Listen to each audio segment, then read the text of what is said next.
Happy Thanksgiving Day po sa bawat isa sa atin.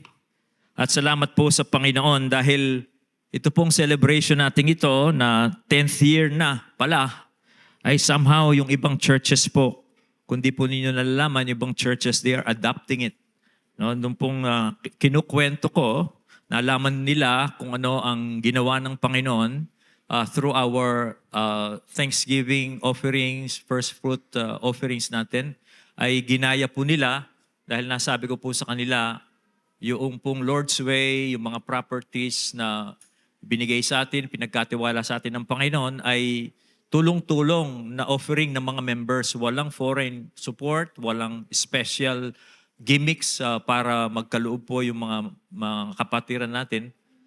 In fact, sa last Sunday po ng buwang ito, I'm invited in a church na nag-adapt po ng ganitong ginagawa natin just to encourage them.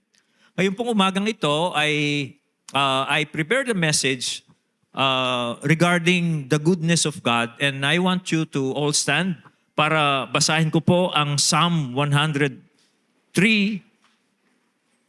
awit 103, isa pong awit ni David na ngayon po ay pag-aaralan natin tungkol po sa kabutihan ng Diyos. Ito po ang sabi,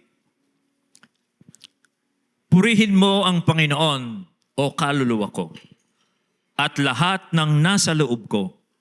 Purihin ang kanyang banal na pangalan.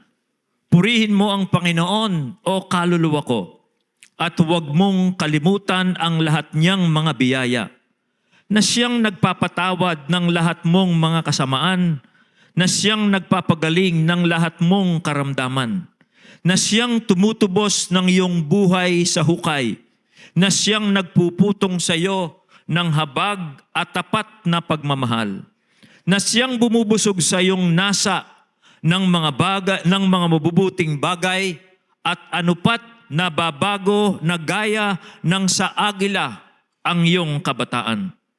Ang Panginoon ay nagsasagawa ng mga matuwid na gawa at katarungan sa lahat ng naaapi. Kanyang ipinaalam ang kanyang mga daan kay Moises, ang kanyang mga gawa sa mga anak ni Israel.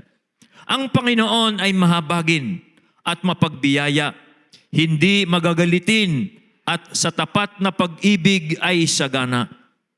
Hindi siya laging nakikipaglaban, ni pananatilihin ang kanyang galit magpakailanman. Hindi niya tayo pinakikitunguhan ayon sa ating mga kasalanan, na ginantihan tayo ng ayon sa ating mga kasamaan. Sapagkat kung paanong ang mga langit ay mataas kaysa lupa, ang kanyang tapat na pag-ibig sa mga natatakot sa kanya ay gayon kadakila.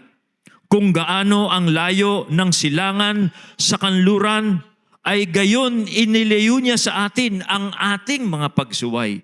Kung papaanong ang Ama ay nahahabag sa mga anak niya, gayon nahahabag ang Panginoon sa mga natatakot sa Kanya. Sapagkat ang ating kalagayan ay Kanyang nalalaman.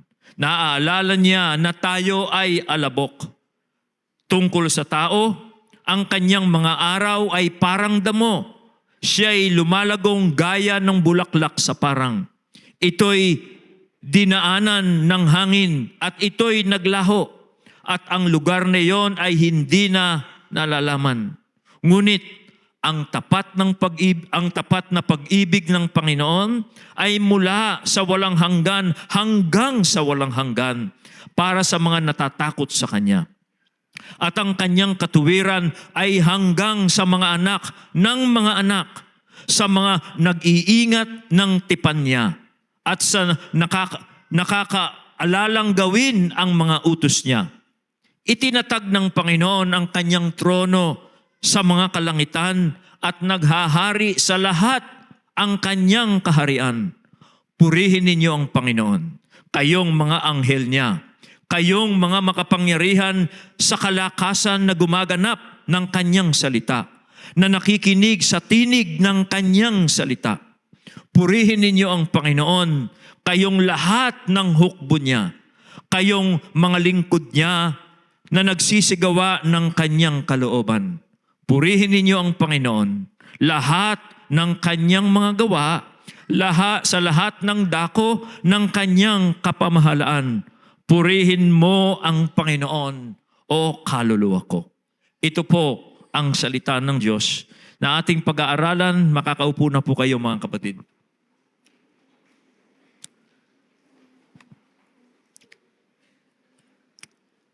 Noong pong nakaraang ating prayer and fasting week, ay pinag-aralan po natin yung mga ilang mga awit o psalms. At nagbigay tayo ng mga katuruan po doon kung paano natin hihahandle yung ating mga emosyon. Pero ito pong Psalm 103, kasi marami tayong pinag-aralang psalm noon. Pero ito pong Psalm 3, ay iba pong psalms ito. Iba pong awit ito. Yung pong mga pinag-aralan nating mga psalms ay mga panalangin nga po ng mga taong malalapit sa Diyos na pinaprocess po nila yung kanilang emosyon sa harapan ng Diyos. Yan po ang dapat nating gawin.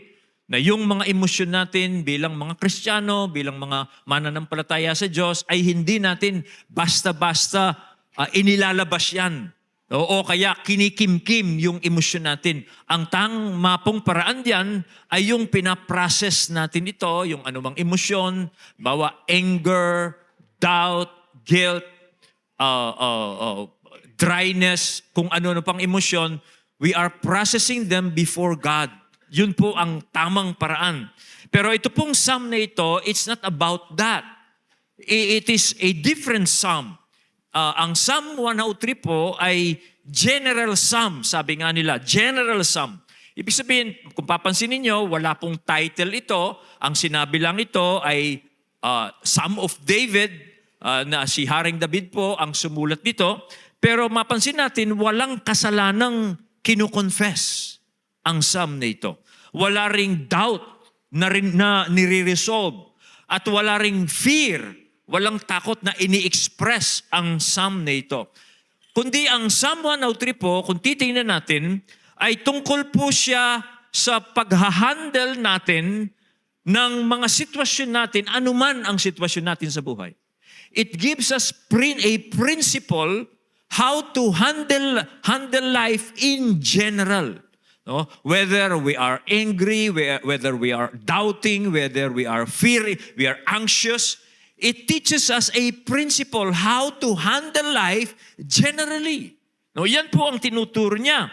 Na no matter what is our condition in life, ito ang isang tinuturo niya how to handle any situation in life. At yan po ang gusto kong bigyan natin ng emphasis ngayon dahil ito ay Thanksgiving Day natin, maaring kung meron po tayong kasama dito na parang hindi ko kayang pasalamatan ang Diyos sa aking buhay dahil sa nangyari sa aking buhay. At of course, I know marami po sa atin narito, we are happy, we want to thank God for His goodness to us, and that is good. Pero somehow itong psalm na ito, no matter what condition you find yourself into, this is the way to handle it. Okay? Now, yung key principle po dito, yung key principle ay nandiyan po sa verses 1 and 2. No?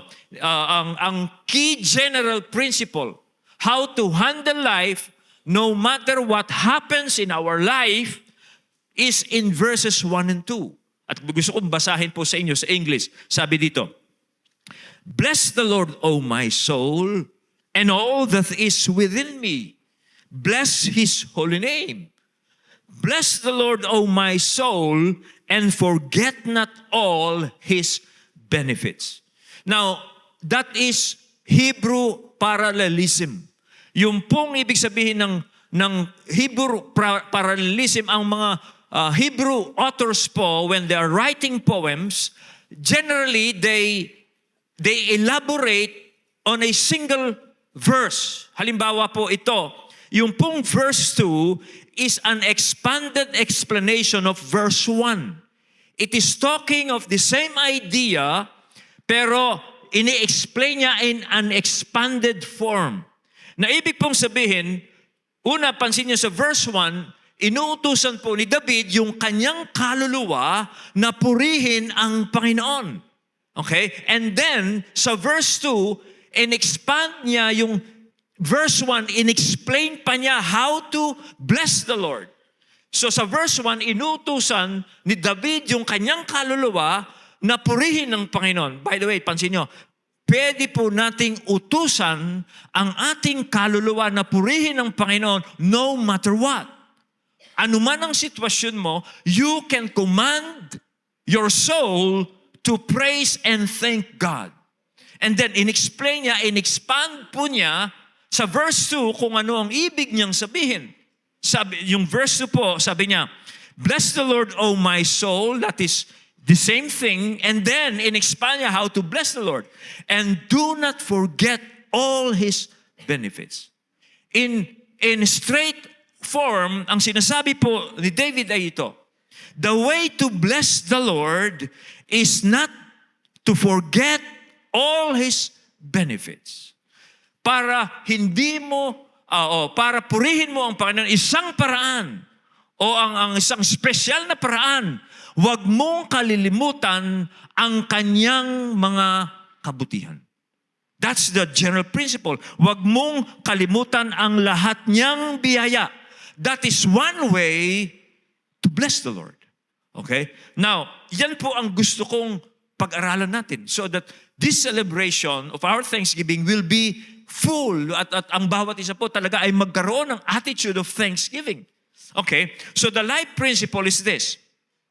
Ano man po ang kondisyon ng ating buhay, if you are a believer, maybe you are despondent, malungkot ka, whether you are anxious, okay, marami kang kabalisahan, natatakot ka, or you feel guilty, or you feel you are a failure, or you have failed God in your life, remember, and do not forget God's goodness.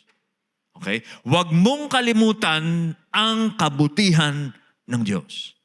Kahit na ano ang iyong kalagayan. Lalong-lalo na kung ikaw ay nasa pangit na kalagayan. Huwag mong kalilimutan at alalahanin mo pa rin ang kabutihan ng Diyos. That's the principle. That's the principle. Now, bakit po? Kasi ang totoo po, kaya dapat nating alalahanin pa rin ang kabutihan ng Diyos despite our troubles. Kasi ganito, pag po kasi nagkaroon tayo ng problema, ang tendency natin, we tend to forget God's goodness. At nakafocus lang tayo doon sa ating pangit, masamang sitwasyon. We tend to forget. Kaya si David, tinuturuan niya sa tayong principle. Okay? At sabi niya, utusan natin yung ating kaluluwa na huwag natin kalilimutan ang kabutihan ng Diyos sa kabila ng ating mga nararanasan. Yan po ang general principle. No, ngayon pong umagang ito, let us expound on that. Una, titingnan natin, ano ba yung command to remember God's goodness? Yung pangalawa, titingnan natin yung basis ng God's goodness. And then pangatlo po, titingnan natin yung covenant of God's goodness. At ito pong tatlong ito, makita natin, no matter what, we can bless the Lord for His goodness. We can always remember His goodness. Kahit na po masama o pangit yung ating sitwasyon. Una, tingnan natin the command to remember His goodness, and then yung basis, and then titingnan po natin yung covenant of God's goodness. Una, the command to remember God's goodness. Now, una pong gusto kong i-point dito, yung pong utos to bless the Lord, to command our soul to bless the Lord, ay hindi lamang po yung re-recall natin o aalalahanin natin at huwag nating kalilimutan ang kabutihan po ng Diyos, kundi ang utos po dito is not only recall. Okay, kundi maging sentro ng consciousness natin ay ang kabutihan ng Diyos. That is the command. That we command our conscious self to center its focus on God's goodness. Hindi mo lamang aalalahanin yan, kundi maging sentro ng iyong consciousness, ng iyong pag-iisip, yung kabutihan ng Diyos. Kaya sabi sa verse 1, "Bless the Lord, O my soul." And then ano sabi niya? "And all that is within me." Lahat ng nasa loob ko, purihin mo ang Panginoon. You center your consciousness on the goodness of God. You take control. No? Okay. You take control of your consciousness to remember God. That is the command. No? Isentro mo, you take control. Kontrolin mo ang iyong pag-iisip. Okay? Kontrolin mo ang iyong consciousness. Kahit na sabihin mo hindi mo nararamdaman na purihin ang Panginoon, kontrolin mo pa rin ang iyong kaisipan at isentro mo ito sa kabutihan ng Diyos and all that is within me. Yan po ang sinasabi ni David dito. Now, I'll give you an illustration about this. Ganito. Halimbawa, paano po natin isinesentro yung ating consciousness sa isang bagay? Dito nararanasan natin to madalas. Halimbawa po, nakagawa tayo ng isang bagay na ayaw na nating ulitin. At dahil po nakasentro yung ating isip doon sa mali nating ginawa na ating pinagsisisihan, ano sasabihin natin? Hindi ko na gagawin ito. Okay, hindi ko na gagawin ito. So ano man po yung mali mong ginawa, dahil alam mo yung consequence at dahil nakasentro yung isip mo doon sa mali mong ginawa, sinabi mo sa iyong sarili, pinangako mo sa iyong sarili, hindi ko na gagawin ito kailanman. At ganun nga po, ang iyong pasya. Pero mga ilang oras, ilang araw, ilang linggo siguro, dahil hindi na nakafocus ang iyong isip doon sa iyong maling ginawa, nagawa mo ulit. At bakit mo ginawa ulit? Kasi hindi na nakasentro yung consciousness mo doon. Now, ang utos po ay ganun din. Yung pong sinasabi ni David dito, ang utos ay ito, you center your consciousness on God's goodness. You take control of your consciousness. You do not allow your consciousness to wander. Na umalis siya sa kabutihan ng Diyos, sa kabila ng mga hindi magandang nangyayari sa buhay mo. Isesentro mo pa rin. You take control. Kanya po, kasi pag hindi po natin ginawa yan, dyan nagsisimula ang problema natin. Diyan po magsisimula ang problema. Pag nakalimutan na po natin, pag hindi na nakafocus yung ating consciousness sa kabutihan ng Diyos. At in fact, marami pong talata sa Bible ang nagpapaalala to this effect. Pag nawala na yung isip natin sa kabutihan ng Diyos, marami ng negative things ang posibleng mangyari. Marami pong Bible verses ang paalala sa atin dito. Kasi ang tao po, tayo, kahit na po Kristiyano tayo, we tend to forget. We easily forget. Okay? Now, ilang mga talata po, halimbawa sa Isaiah 51. Okay? Sabi po sa verse 12, sabi po ng Panginoon, even I, am He who comforts you. Who are you that you fear mere mortals, human beings who are but grass, and that you forget the Lord your Maker, who stretches out the heavens and who lays the foundation of the earth, that you live in constant terror every day. Now, ano sinasabi ni Isaiah dito? Nasabi niya sa mga Israelita, kaya namumuhay kayo in constant terror. Why? Kasi nakalimutan niyo kung sino ang Diyos. That's where the problem begins. When we forget who God is. Dito sinasabi sa talata, nakalimutan nyo na ako ang nagko-comfort sa inyo. Okay? Bakit kayo natatakot sa tao? Sabi niya, mamamatay din ng taong yan. Ako, nakalimutan nyo, akong Diyos na gumawa ng langit. Ako ang Diyos na naglagay ng pundasyon ng lupa, ng mundong ito. Kaya kayo namumuhay sa constant fear. Nakalimutan nyo kung sino ako. That's where the problem begins. Isa pa pong halimbawa, that if we will not take control of our minds, of our consciousness, problem starts. Ang Book of Deuteronomy, na isa pong special na book yan sa mga nakakalilimot. Okay? Pag binasa po ninyo ang Book of Deuteronomy, si Moses po, walang binanggit na bagong utos sa mga Israelita. Ang Book of Deuteronomy ay sinulat ni Moses yan, sermon daw po yan, 31 chapters. Okay, sermon ni Moses. Walang binanggit na bagong utos, mga paalala lang. Sa mga Israelita, bago sila pumasok doon sa lupang pangako. Kasi ang tao nga po, madali siyang makalimot sa Diyos, lalo na sa kabutihan ng Diyos, pag maunlad na siya. Kaya bago sila pumasok doon sa lupang pangako, nagsermon muna si Moses 31 chapters. At ito po ang paalala ni Moses sa kanila. Okay? Ito po ang sabi niya. Mag-ingat ka isa-isa, parang kinakausap individually. Sabi niya, mag-ingat ka sa iyong sarili na baka malimutan mo ang Panginoon mong Diyos pag nandoon ka na sa lupang pangako. Anong mangyayari? Baka kapag ikaw ay nakakain at nabusog at nakapagtayo ng magagandang bahay at nakatira sa mga iyon, at kapag ang iyong mga bakahan at ang iyong mga kawan ay dumami na, at ang iyong pilak at ang iyong ginto ay dumami, at ang lahat ng nasa iyo ay dumami, at ay magmataas ang iyong puso, at iyong malimutan ang Panginoon mong Diyos na naglabas sa iyo sa lupain ng Ehipto sa bahay ng pagkaalipin.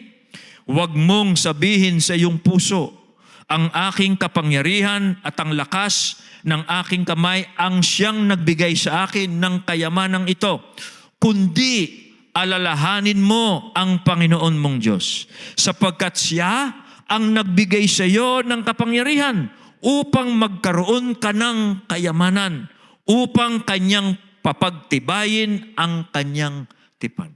Yun ang paalala niya. Na pag nandun na sila sa lupang pangako, ay pinayaman na sila ng Diyos, nagkaroon ng bahay, namumuhay na sa sagana, yung bakahan nila, yung mga kahayupan nila ay dumami na.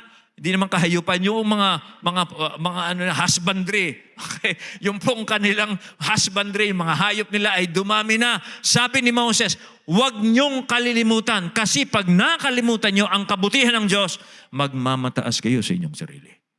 That's the problem. Pag nakalimot na, hindi na niya finokus ang isip niya sa kabutihan ng Diyos, magmamataas na siya sa kanyang sarili. At sasabihin na niya, sa aking sariling kakayanan, kaya ako yumaman. Pero alalahanin niyo, sabi ni Moses, ang Diyos ang nabigay sa inyo ng kapangyarihan para magkaroon kayo ng kayamanan. Mga kapatid, kaya po kailangan nating consciously kontrolin ang ating isip.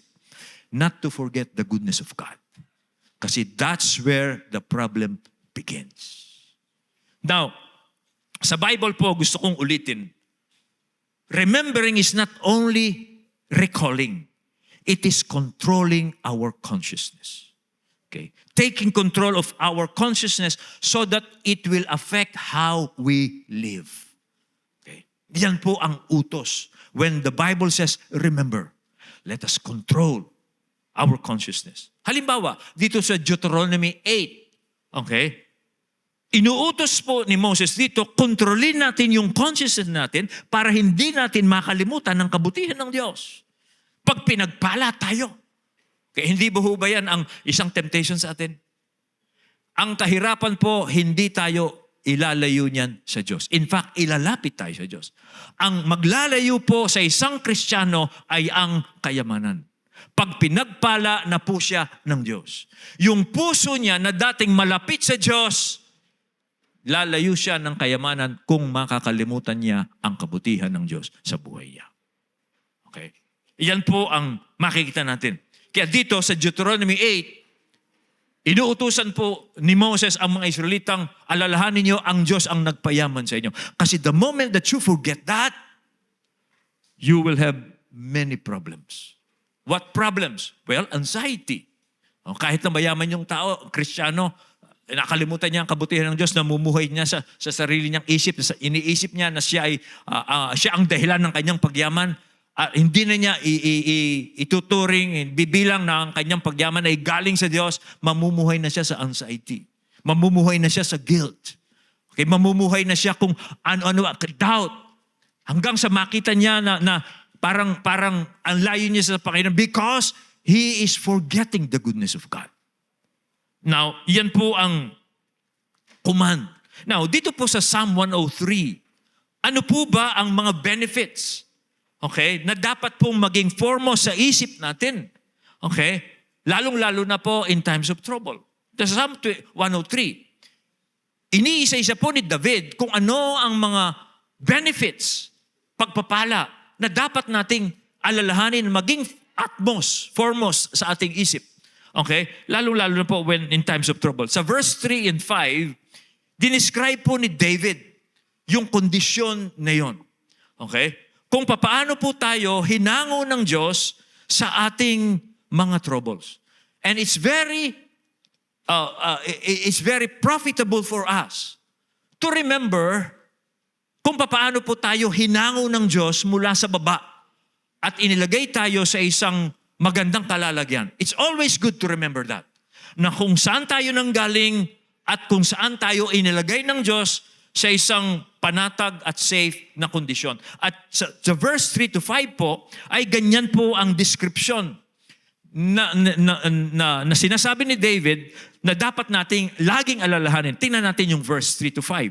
Sabi niya, who forgives all your sins, who heals all your diseases, who redeems your life from the pit, and crowns you with love and compassion, who satisfies your desires with good things, so that your youth is renewed like the eagles. Alam mo ninyo, every Christian who are now living under the blessing of God can identify dito po sa sinasabi ni David nito. Na kung papansinin po ninyo yung mga talatang yan, okay, from verse 3 to 5, dinidescribe po dito kung papaanong ang Panginoon po ay hinango po ang bawat Kristiyano doon po sa consequence ng sin. Okay? At dinala po siya ng Panginoon, okay, hinango siya doon sa kalagayan ng kasalanan. Ano yung kalagayan ng kasalanan? Spiritual disease. Okay? That is sin. Yan po ang kasalanan. That is spiritual disease. Okay? Anong consequence ng sin? Well, may guilt. Okay? Merong disease. Okay? Tapos, bumababa po yan sa pits of depression, pits of guilt. Pero pansinin nyo, hinango ng Diyos ang taong ito, sabi niya, inassure siya ng kanyang pag-ibig. Okay? Inassure siya ng kanyang kahabagan. In fact, sabi sa verse 4, He crowns you with love and compassion. Instead of allowing you to go down to the pit, He take you and crown you with compassion. And then, hindi lang yon. Sabi po sa verse 5, He satisfies your desires with good things. Okay? So that your youth is renewed like the eagles. Anong ibig sabihin yan? Kinuha ka ng Panginoon sa pagkalugmok sa kasalanan, itanayo ka, sa halip na hatulan ka, pinutungan ka ng kanyang pag-ibig at habag, and then, binusog ka ng Panginoon ng mga mabubuting bagay na ngayon, sabi niya, you are like a youth. Na ang lakas mo ngayon, ang kalakasan mo ngayon, ay tulad ng isang kabataan. Okay, yan po, pansin niyo, lahat ng mga Kristiyano, ganyan ang nangyayari. At hindi lang minsan. Hindi lang po minsan yan. There will be times na gano'n ang magiging karanasan mo. Kanya, it is always good to remember God's goodness in this way. Lalong-lalo na pag ikaw ay nasa lugmok sa isang bagay na ayaw mo. Hahanguin ka pa rin ng Diyos yan. Ganyan po ang testimony ng every Christian. Natitiyak ko po 100% lahat kayong mga nakay Kristo ngayon, naranasan nyo yan. At kayo, tayo, na pinagpala ng Diyos na ngayon ay masasabi nating mabuti ang ating kalagayan kaysa ng unang makilala natin ang Panginoon. Yan ang ating testimony. At yan po ang sinasabi ni David. At yan ang dapat nating hindi kalilimutan. Lagi nating isentro yan sa ating isip. Utusan natin yung ating isip na huwag nating kalilimutan po ang bagay na yan. So ano ang magiging resulta po niyan? Well, it will sweep away, okay, yung pong mga damdamin when we are down. It will sweep away yung pong damdamin na ikaw ay madadala na lang ng mga problema mo sa buhay. Kung meron ka mang problema, halimbawa sa panahong ito, masasabi mo sa iyong sarili, hahanguin din ako ng Diyos sa kalagayang ito. Hindi ako hahayaan ng Diyos na manatili sa kalagayang ito. That's how important this command is. Okay? Tulad po ng sinabi sa Micah 7:8, no? Sabi po, pwede nating sabihin ito. Ano man po ang kalagayan natin sa buhay, na lalong-lalo na when we are down and out, pwede nating sabihin ito, mga kaaway ko, huwag kayong magalak dahil sa nangyari sa akin. Kung ako may nadapa, muli akong ibabangon. Kung ako may nasa kadiliman, tatanglawin ako ngayon ng Panginoon. That is the testimony of all saints. Okay? Kanya po, that is the command. Okay, yun po ang command. Kaya mga kapatid, at this point, I just want to emphasize, gaano man po ang iyong kalagayan, now you are blessed. And there will be time that you feel na you are down. You will have setbacks. But do not allow that setback for you to forget. Okay? Focus your mind on God's goodness. Kasi hahanguin ka ulit ng Diyos. And this will repeat itself. Okay? Because of God's goodness. Now, tingnan po natin yung basis. Bakit tayo makatitiyak? Okay? Na talagang hahanguin tayo ng Diyos. If we take control of our consciousness. Bakit tayo makakatiyak? Okay? Anong basis ng aking confidence that God will take care of me? Anong basis? Well, yung po mga sumunod na talata, ang basis po nito ay ito. This is the second major point. Ang basis po nito ay hindi yung aking performance. Okay? Hindi po kung papaano ako naging tapat sa Diyos. Okay? Hahanguin po ako ng Diyos despite my unfaithfulness. Kasi hindi yan nakabase sa performance ng isang Christian. Hindi yan nakabase sa ating faithfulness. Yan po ay nakabase sa dalawang bagay tungkol sa Diyos. Okay? His works and His character. Ang basis po ng kabutihan ng Diyos ay hindi nakabase sa ating kabutihan. Hindi po yan nakabase kung tayo naging tapat sa Diyos o hindi. Hindi po yan nakabase kung tayo'y patuloy sa Kanya o hindi. Nakabase po yan kung sino ang Diyos. Kung ano ang Kanyang ginawa at kung sino po siya. Sa English, based on what He has done on our behalf and based on who He is. Okay? Now, tingnan natin yung una, based on God's works. Yun po ang una dyan. Okay? Look at verse 6.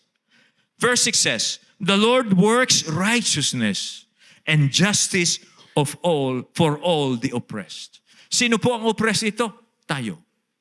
Tayo po ang mga oppressed dito. We are oppressed when we fail in our life. When we are sinning. Okay? We are oppressed. Okay? Na-oppressed tayo when we feel our limitations. Pag meron tayong mga setbacks, hindi ba we feel oppressed? Okay? Pero ano pong sabi dyan? The Lord works righteousness for all those who are oppressed. Na ibig sabihin, sa kabila po ng ating failures, setbacks, ang Panginoon po, He still works righteousness for us. Ano yung righteousness na yon? That we can still stand before God in a right relationship with Him. Sa kabila po ng ating mga failures. Ang Diyos pa rin po ang gumagawa para makatayo tayo sa Kanya in righteousness. We are still in right relationship with God despite of our setbacks, despite of our failures. And then sabi niya, justice. He works righteousness and justice. Ano yung justice?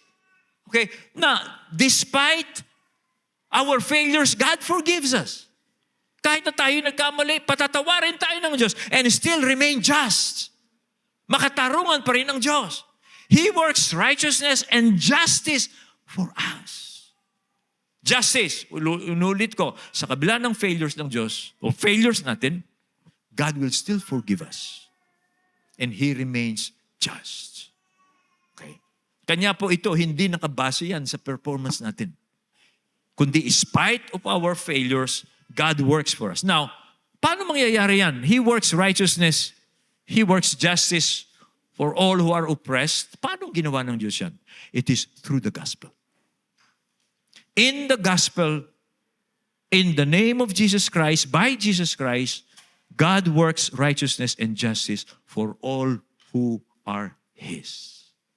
Yan po ay ginawa ng Diyos through our Lord Jesus Christ. Yan po ang ebanghelyo. Yun ang mabuting balita. Na tayo tinatanggap ng Diyos hindi dahil sa ating performance, kundi dahil po o sa pamamagitan po ng ating Panginoong Kristo. That's one. So, it is based on God's works. Yung pangalawa, based on who He is. Okay, nakabase po yan kung sino po ang Diyos. Now, dito sa verse 7 to 8, dito po ang context diyan, nire-recall po ni David yung covenant ng Diyos sa Israel. Sa verse 7 and 8, na ating babasahin po later, okay? Na sa kabila po ng unfaithfulness po ng Israel, ay naging tapat pa rin ang Diyos kasi merong covenant ang Diyos sa Israel. At yan po ang nire-recall ni David sa verse 7 and 8. Sabi po sa verse 7. Sabi niya, He made known His ways to Moses, His deeds to the people of Israel. The Lord is compassionate and gracious, slow to anger, and abounding in love. Now, what is verse 8?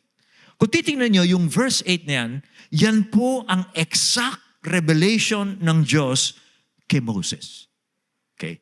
Yan po ang sinabi ng Diyos kay Moses kung sino ang Diyos. Kasi ang konteksto po dyan, mga kapatid, si Moses po, matapos pong naging taksil ang mga Israelita. Nakipagtipan po ang Diyos sa mga Israelita na ang Diyos ang Panginoon lamang ang magiging Diyos nila. Pero pagbaba po ni Moses sa bundok, okay, nakita na niya ang mga Israelita sumasamba na sila sa mga Diyos-Diyosan. Okay? Kararatify pa lang yung covenant. Binayolate na nila. Naging taksil na sila sa Diyos kasi sinasamba na nila yung Diyos-Diyos ang ginawa nila. At dahil po doon, nag-intercede si Moses kasi gusto nang lipulin ng Diyos ang Israel at the time. Okay? Pero nag-intercede po si Moses. At pagkatapos po ng unfaithfulness na yon, pagkatapos po ng rebellion yon, ay nagbubuo uli si Moses ng mga tapyas, yung tablets of stone, larawan po yon ng covenant ng Diyos sa Israel. At nakiusap si Moses, sabi niya, pwede ko bang makilala pa kita? Gusto kong ipakilala mo pa sa akin ang iyong sarili. Yun ang request ni Moses after that rebellion. Now, noong pong sabi ng Diyos kay Moses, o sige, sabi niya, kasi gusto ni Moses makita niya ang Diyos eh. Pero sabi ng Diyos, you cannot see me and live. Okay, pero yung request mo, sabi niya, I will grant it. Okay? Kanya po, ganun ang ginawa ng Diyos at ganito po ang nangyari. Okay? Sa Exodus 34 po, ito ang mababasa natin. Noong pong nagpakita na ang Diyos, yung pong kaluwalhatian ng Diyos, pinaraan niya sa harapan ni Moses at ito po ang nangyari. Sa verse 6 po ng Exodus 34. Si Yahweh ay nagdaan sa harapan ni Moses at sinabi niya, Akong si Yahweh ay mahabagin at mapagmahal, hindi ako madaling magalit. Patuloy kong ipinadarama ang aking pag-ibig at ako'y nananatiling tapat. Tinutupad ko ang aking pangako maging sa libo-libo at patuloy kong ipatatawad ang kanilang kasamaan, pagsuway at pagkakasala. Ngunit hindi ko pinalalampas ang kasalanan ng ama at ang pagpaparusa ko'y hanggang sa 3 at 4 na salin lahi. Same words na binanggit po ni David sa verse 8. Na iyon ang nire-recall ni David regarding God's faithfulness. Okay? Na dito, sinasabi ni David, ito ang Panginoon. Ito ang kanyang character. Okay? At nang nire-recall po ni David ito, nire-recall niya yung event na ito na tinutukoy sa Exodus 34, ano ang conclusion ni David? Yung conclusion po ni David ay nasa verse 9 and 10. Ano ang conclusion ni David? Because he knows the event. Despite Israel's unfaithfulness and rebellion, the Lord has been good to them. He forgave their sin. Ano po ang conclusion ni David? Verse 9. Sabi niya, He will not always accuse. Okay? Nor will He harbor His anger forever. He does not treat us as our sins deserve or repay us according to our iniquities.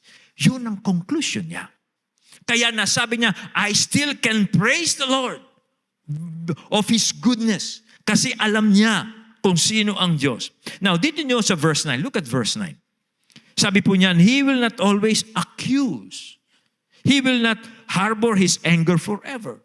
Alam ho ninyo, ang Diyos po, makatarungan lamang po na magalit siya dahil sa ating mga kasalanan. Pero ang isa pong karakter ng Diyos ito, hindi niya tayo patuloy nakikriticize because of our sin. Maaari siyang magalit sa ating kasalanan, pero He will not always accuse us. He will not always criticize us because of our sin. He will only maintain His anger for a moment. Manayad siya kung magalit. Ganyan po ang Diyos. Okay?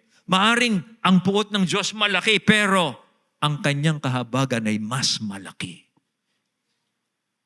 Makatarungan lamang po ang Diyos pag nagagalit siya sa kasalanan ng tao dahil siya'y banal. Pero sa dulo po niyan, mahahabag pa rin siya. Ganyan po ang Diyos. Now look at verse 10 naman. Sabi po sa verse 10, He does not treat us as our sins deserve or repay us according to our iniquities. Anong ibig sabihin yan?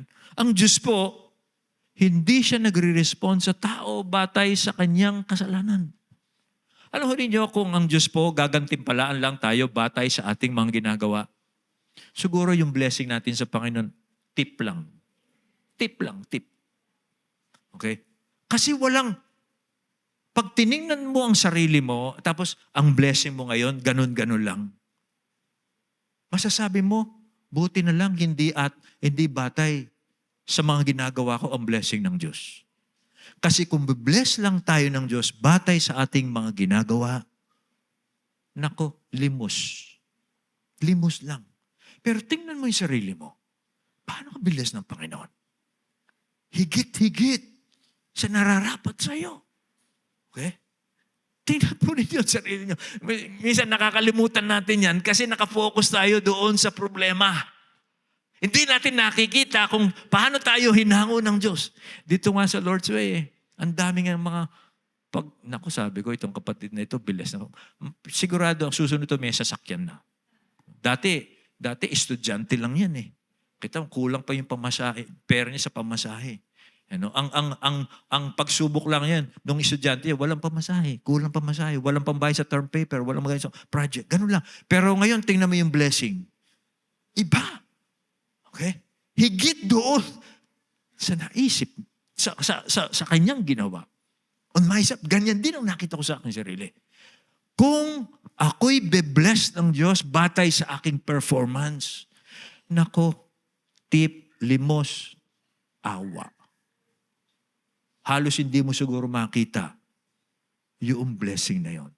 Kung ang Diyos, be-bless ka niya batay sa iyong ginagawa. In fact, ang totoo po, mga kapatid, God's blessing is more than our failings.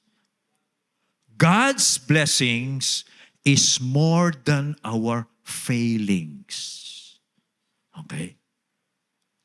Higit po ang biyaya ng Diyos kaysa ating mga failures in life. Ang dami nating setbacks. Ang dami nating kasalanan. Ang dami nating imperfections. Pero ang blessing ng Diyos hindi batay doon. Okay? So, yan po ang sinasabi ni David. Kaya, we can always bless the Lord even in dark times. Yan po ang sinasabi niya. Kahit na madilim yung ating kalagayan, kahit po may setbacks tayo, maging yung setbacks na dahil sa kasalanan natin. Kasi mayroong mga setbacks sa kagagawa natin yan eh. Kahit na po ganun, we can still bless the Lord. Okay? Kasi nga po ganun siya. Now, meron pa pong sinabi si David dito. Sa verses 11 to 14, para po elaborate pa po ni David ang kanyang mercy. When I say mercy, it is real mercy. What is mercy? It is giving us what we do not deserve. Mercy is giving us despite of our being deserved. That is mercy. Now, para po elaborate pa ni David ang mercy ng Diyos, that He does not treat us as our sins deserve, si David po, dinescribe pa niya kung paano po nakikipag-deal ang Diyos sa mga may takot sa Kanya. By 3 comparisons, sa verse 11 po hanggang 14. Elaborate pa po niya ang mercy ng Diyos sa mga natatakot sa Kanya. Una, okay, yung love ng Diyos. Dinescribe po niya ang height ng love ng Diyos. Sabi po sa verse 11, sapagkat kung paanong ang langit ay mataas kaysa lupa, ang kanyang tapat na pag-ibig sa mga natatakot sa Kanya ay gayon kadakila. Dinescribe niya yung height ng love ng Diyos. Gaano raw kataas ang pag-ibig ng Diyos? Yung langit at lupa, ganyan kataas. Okay? Ganyan daw kadakila ang pag-ibig ng Diyos sa mga natatakot sa Kanya. Pangalawa, yung lawak ng Kanyang pagpapatawad, the breadth of His forgiveness. Verse 12, kung gaano ang layo ng silangan, ayun, sa kanluran, gayon inilayo niya sa atin ang ating mga pagsuway. Andito? East, west. Yun daw kasalanan natin, hiniwalay ng Diyos kung gaano kalayo ang east sa west. Just imagine that. Yung kasalanan ko, itinapon sa east at sa west. Magkikita ba yan? Hindi magkikita yan.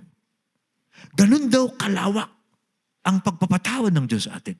Ibig sabihin, inalis sa atin yung ating mga pagsuway. Tapos, ano pa? The magnitude of His compassion. Ang laki po ng kahabagan ng Diyos. Verse 13, kung paanong ang Ama ay nahahabag sa mga anak niya, gayon nahahabag ang Panginoon sa mga natatakot sa Kanya.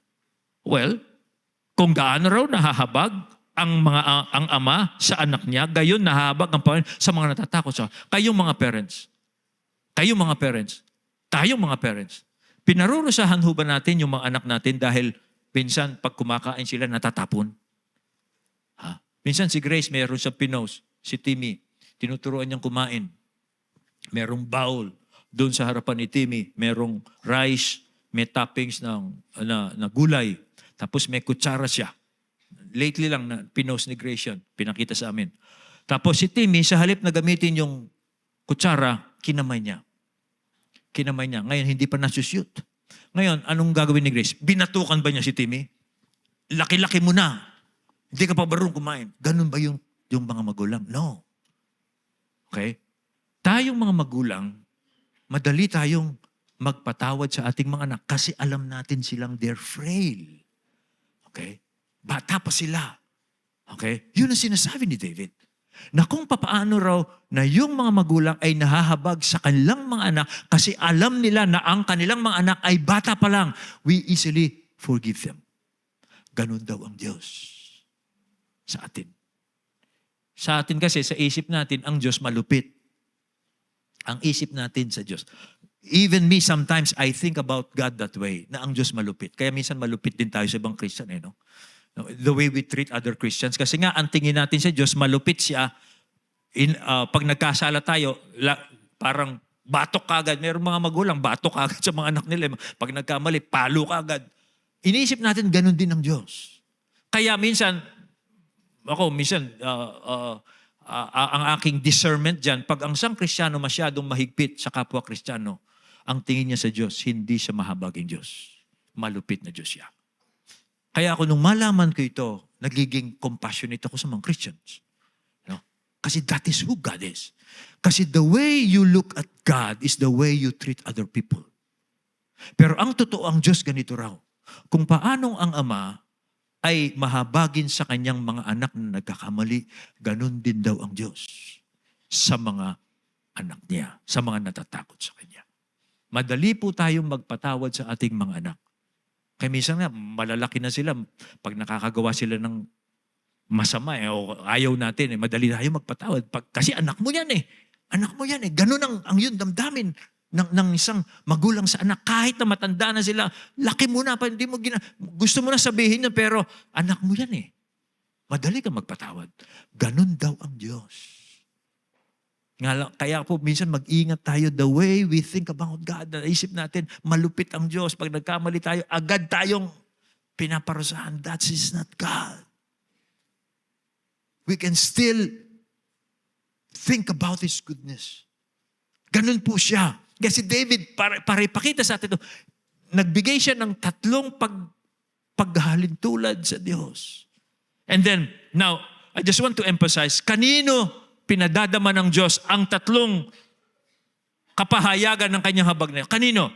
To those who fear Him. Sa mga natatakot sa Kanya. Pag daw ang isang tao natatakot sa Diyos, meron siyang banal na pagkatakot, ang ibig sabihin, ayaw niyang biguin ng Diyos sa buhay niya. Meron siyang damdamin na ganun, ayaw kong biguin ng Diyos. Okay? Gusto kong bigyan ng lugod ang Diyos dahil mabuti siyang Diyos at banal siyang Diyos. Kaya meron akong damdamin na ayaw ko siyang biguin. Pag nabibigo mo siya, ganun ka pa rin tatratuhin ng Diyos. To those who fear Him. Ang kabaligtaran po ng to those who fear Him and to those who yung nagsasamantala naman ng Diyos sa kabutihan ng Diyos. Kasi meron mga tao naman, sa halip na matakot sila sa Diyos, nagsasamantala sila sa kabutihan ng Diyos. Yan ang kabaligtaran ng to those who fear Him. Pero pag ang isang tao po ay meron siyang banal na pagkatakot sa Diyos, ayaw niyang bigyan ng kabiguan ng Diyos kasi kilala niya ang Diyos, mabuti siya at banal siya. Kaya pipilitin niyang sundin ang Diyos. Pag po yung taong yon nag-fail siya, hindi siya parurusahan ng Diyos. Kakahabagan pa rin siya ng Diyos. Ipadadama pa rin ng Diyos ang pag-ibig niya sa Kanya. Hindi siya gagantihan ng Diyos batay sa Kanyang ginawa kasi yung taong ito'y may takot sa Diyos. Ang ibig sabihin din yan, hindi ko pinagsasamantalahan ang kabutihan ng Diyos. Pag ang isang tao ayaw niyang pagsamantalahan ng kabutihan ng Diyos at pipilitin niyang bigyan ng lugod ng Diyos, ganun siyang tatratuhin ng Panginoon. So yun po mga kapatid. Okay? So ang basis po, sasummarize ko po itong dito and then I'll go to my last point. Ang basis po ng ating pagbibless sa kabutihan ng Diyos, sa pangalan ng Diyos, yung character po niya. Kung ano ang kanyang character, kung ano ang kanyang ginagawa, hindi po yung ating performance as His children. Patuloy nating turuan yung sarili natin na lagi nating iisipin, hindi tayo nire-reward ng Diyos batay sa ating performance. Okay? Ito po'y batay sa kanyang kung sino siya, kung ano ang kanyang ginagawa. Well, and then to summarize all this, because of Jesus Christ. Kaya po ganito ang Diyos sa atin, because of Jesus Christ. Because Jesus Christ is our Savior and and then let us go to the last point, the covenant of God's goodness. Okay?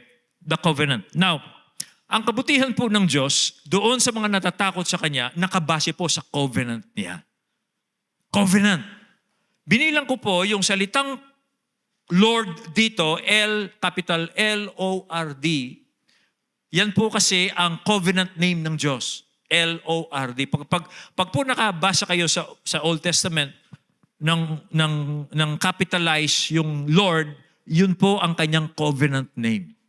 Binilang ko po yung Lord dyan, there are 11 words na Lord in 22 verses. Almost 50%. Ang point po dito mga kapatid ay ito. Ang kabutihan po ng Diyos, ang boundless goodness po ng Diyos ay nakabase po yan sa kanyang covenant. At ang covenant po ng Diyos is unchangeable. Hindi po nagbabago ang covenant ng Diyos. Unchangeable po ito kasi it is ratified and it is established by the blood of Jesus Christ. Yan po ang covenant ng Diyos. Okay? Ang picture po ng covenant ng Diyos ay noong makipag-covenant ang Diyos kay Abraham. Binanggit ko po ito last time nung makipag-covenant po ang Diyos kay Abraham, pinaghanda po ng Diyos si Abraham ng mga hayop. Toro, kambing, at kung ano pang hayop. Pinapatay kay Moses yung mga hayop na yun, pinaghiwalay, at sabi ng Diyos, yan ang covenant ko sa iyo. Kasi that time, pag nakipag-covenant po ang isang tao, papatay sila ng hayop, at paghahatiin yung hayop, at lalakad po sila sa gitna ng mga hayop, na sinasabi sa sarili nila, pag binayolate ko ang covenant na ito, magiging tulad ako ng mga patay na hayop. Itinataya ko yung aking buhay. Ganun ang form of covenant. Kaya ang covenant po ng Diyos kay Abraham, matapos po niyang ginawa, naglakad ang Diyos doon sa mga slain animals. At sa Bible po, kung dadalhin mo sa New Testament yan, nakipag-covenant po ang Diyos sa mga may takot sa Kanya by the blood of Jesus. Okay? Kaya nga po, mababasa natin sa Bible, si Jesus Christ at the Last Supper, sinabi niya, this cup is the new covenant in my blood. Kaya God's covenant with Christians is unchangeable because it has been established by the death and the blood of Jesus Christ. Kanya po it is unchangeable. Ang tanong dito, gaano maglalas ang covenant ng Diyos? Kung ito'y unchangeable, how long will it last? Well, dito po, sa verse 15 to 18, I'm going through this psalm para po ipaliwanag ko sa inyo ito.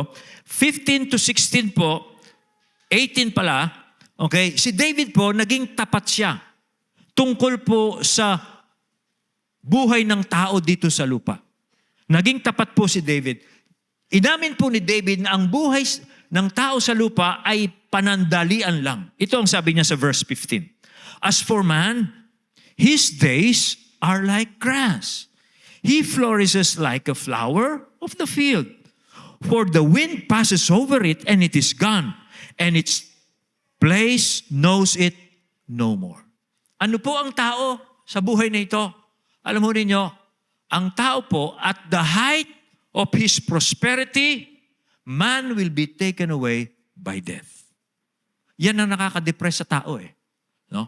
Pansinin po yung mga tao. Ito po pansinin niyo yung buhay ng tao.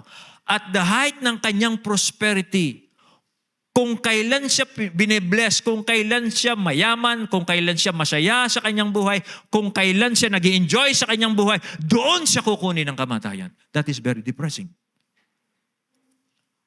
At the height, ganyan sabi niya, man is like grass. Like the grass of the field. Okay? Pero, pansinin niyo, by the way, kayo pong mga biles ng Panginoon dito, ingat po kayo dyan, ha? Tandaan niyo, hindi po ibig sabihin when the Lord blesses you, talagang you're okay. Kasi ang totoo po, at the height of man's prosperity, death will come. Okay? Death will come. Okay? At yan po ang sinasabi ni David. And David is very candid about this. David is very honest about this. Okay? Pero anong good news?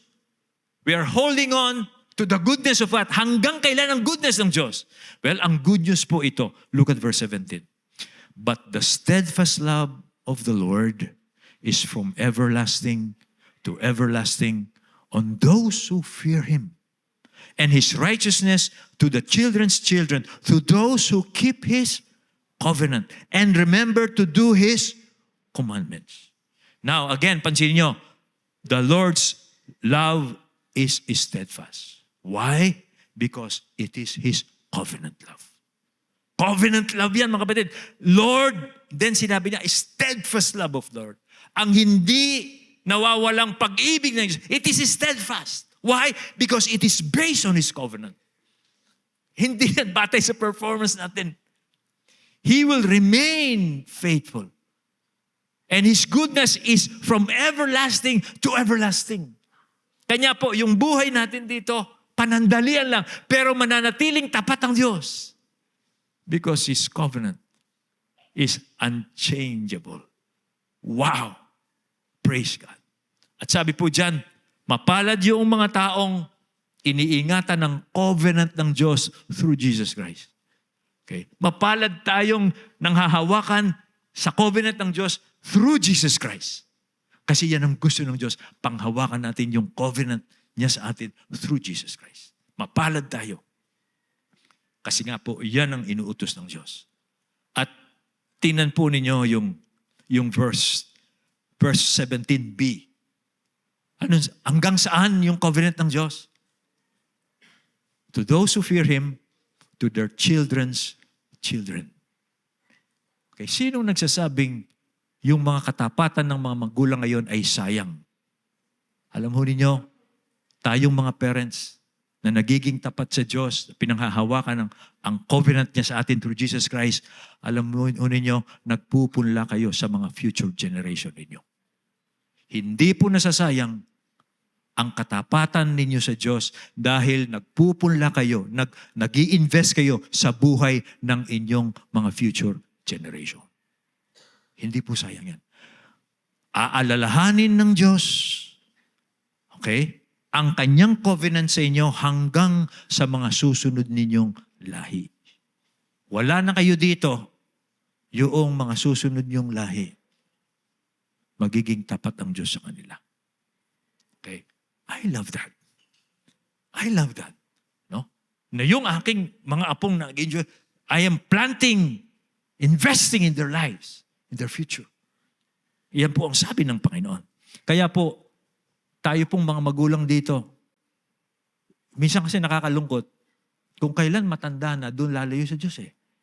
No? Baligtad eh, no? Kung kailan malapit mo nang makita si Lord, gano'n, no? Mga senior, no?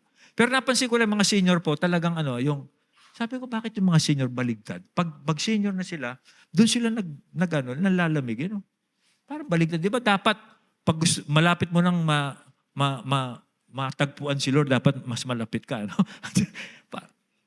Okay, kaya po, tuloy-tuloy. Now, ang point po natin mga kapatid dito, ang goodness po ng Diyos is from everlasting. Okay? Kaya po si David, he ends the psalm commanding all creation to praise the Lord. Because of this, hindi lamang sa panahon ito, kundi sa mga panahong darating, God's goodness will remain true to those who fear Him. Si David, he ends the psalm commanding all God's creation to bless the Lord. Okay? Tingnan yung verse 19. Sabi niya, the Lord has established His throne in the heavens and His kingdom rules over all. Bless the Lord, O you His angels, you mighty ones who do His word, obeying the voice of His word. Bless the Lord, all His hosts, His ministers who do His will. Bless the Lord, all His works. In all places of His dominion, bless the Lord, O my soul. Pinabe-bless niya ang Panginoon sa lahat ng sinasakupan ng Diyos. Bakit? Kasi kung saan po naghahari ang Diyos, madarama ang kanyang kabutihan. Pag naghari ang Diyos sa isang lugar, maghahari po at madarama ang kanyang kabutihan. And then, please bear with me, I will just apply this. I don't want to end this message without application. Ang application po dito for Christians and those who do not know Jesus Christ. Ito po ang application. Una, for Christians. How do you know, how do you know the blessing of the Lord is central in your consciousness? How do you know? Paano mong malalaman na ang kabutihan ng Diyos ay nasa sentro ng iyong consciousness, hindi naaalis ito, at kinokontrol mo ang iyong isip tungkol sa kabutihan ng Diyos? Paano mo malalaman? 2 tests, 2 paraan. Una, kung mas focus ka sa iyong problema, sa iyong setbacks, at hindi mo mapapurihan ng Diyos because of your setbacks, ibig sabihin, hindi ka nakafocus. Nakakalimutan mo ang kabutihan ng Diyos. Nakapokus ka sa trouble mo. Yan po ang unang test. Pangalawang test, if you are trying to earn God's goodness by your performance, iniisip mo, you are not worthy of His goodness because you have failed Him, you are out of focus. That's a 2 test. Naintindihan po ninyo yan? And I want you to test yourself. Yung una, mas nakafocus ka sa problema mo. At dahil doon, hindi ka puri sa Diyos. Yung pangalawang test, tinatry mo to earn His goodness by your performance. Kasi sinasabi mo sa iyong sarili, kung hindi ako magpe-perform ng maayos, God will not be merciful to me. Out of focus ka na. Wala ka na sa focus. Okay? Because you cannot earn His goodness. It is a gift. It is free. Kaya if you are trying to earn His goodness, you're out of focus. Now, doon po sa mga Christian. Pangalawa, for those who do not know God's covenant in Christ, ito po ang pwede kong sabihin po sa sino mang hindi niya alam ang covenant ng Diyos through Jesus Christ. Una, ito po. Ang pananaw mo sa kabutihan ng Diyos is mercenary. Anong ibig sabihin ng mercenary? Yung mercenary po, yan ang katagang ginagamit sa isang sundalo, kaya siya nagsaserve sa sundalo for wages. Nagsusundalo siya, lalaban siya sa kaaway ng isang bansa dahil sa sweldo. Kaya siya nagsaserve, it is to earn wages. It is not because of loyalty. Ganyan po ang isang taong hindi niya alam ang covenant ng Diyos through Jesus Christ. He's trying to earn God's goodness. Now, I have good news or bad news and good news for you. If you are like that, you do not know God's covenant through Jesus Christ. Because God's goodness cannot be earned. You cannot earn it. It is a gift. It is a gift through Jesus Christ. Kanya po, yan po ang makita mo. Kaya ang yung sinasabi kasi dito, fear for those who fear Him. Kaya ang takot mo sa Diyos ay ito. Natatakot ka sa Diyos as a slave is fearful of a tyrant. Hindi ka natatakot sa Diyos out of reverence for Him, kundi natatakot ka sa Diyos dahil alam mong parurusahan ka ng Diyos. Ibig lang sabihin yan, you do not know God's covenant through Jesus Christ. So what is the good news?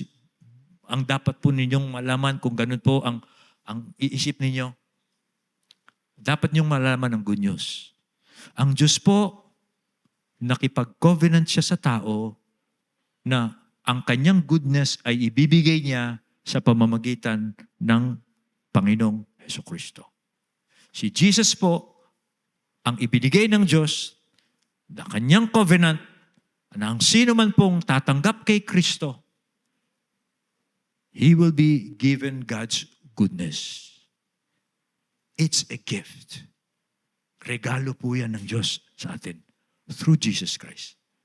So believe on Jesus Christ, who is the one who ratified, binuo niya, in-establish niya ang covenant ng Diyos sa mga matatakot sa Kanya. Believe on Jesus Christ, and then you will have this goodness. Ang Diyos po ang magpala sa atin as we celebrate His goodness this morning. Tayo pong lahat ay tumayo and let us pray.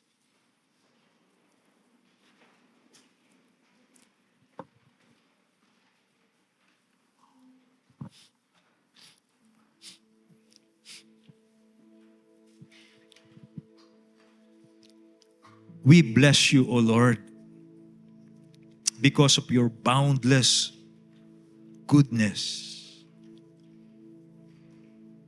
To those who fear your name.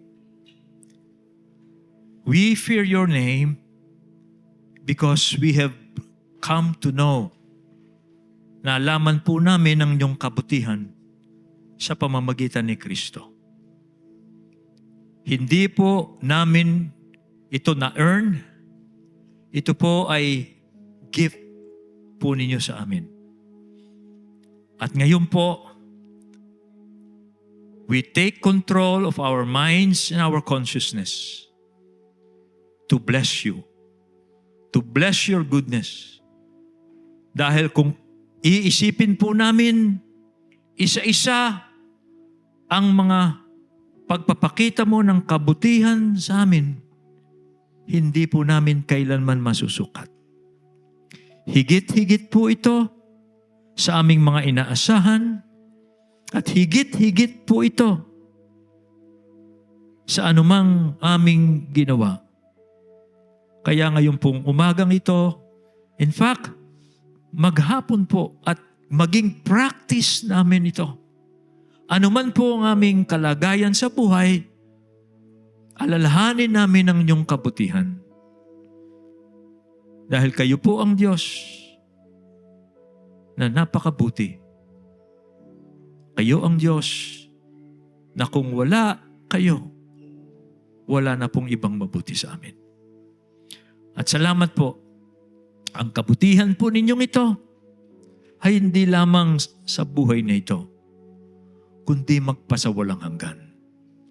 Dahil ito po ay nakabase sa iyong pakikipagkasundo, sa iyong pakikipagtipan po sa pamamagitan ng iyong anak, ang aming Panginoong Kristo, na siyang nagbayad ng kanyang dugo para po sa kasunduang ito na kayo na rin po mismo ang bumuo. At kami po, mga nakay Kristo, ay tagapagtanggap lamang po ng tipang ito. Purihin po kayo, O Diyos, ngayon at magpakailanman.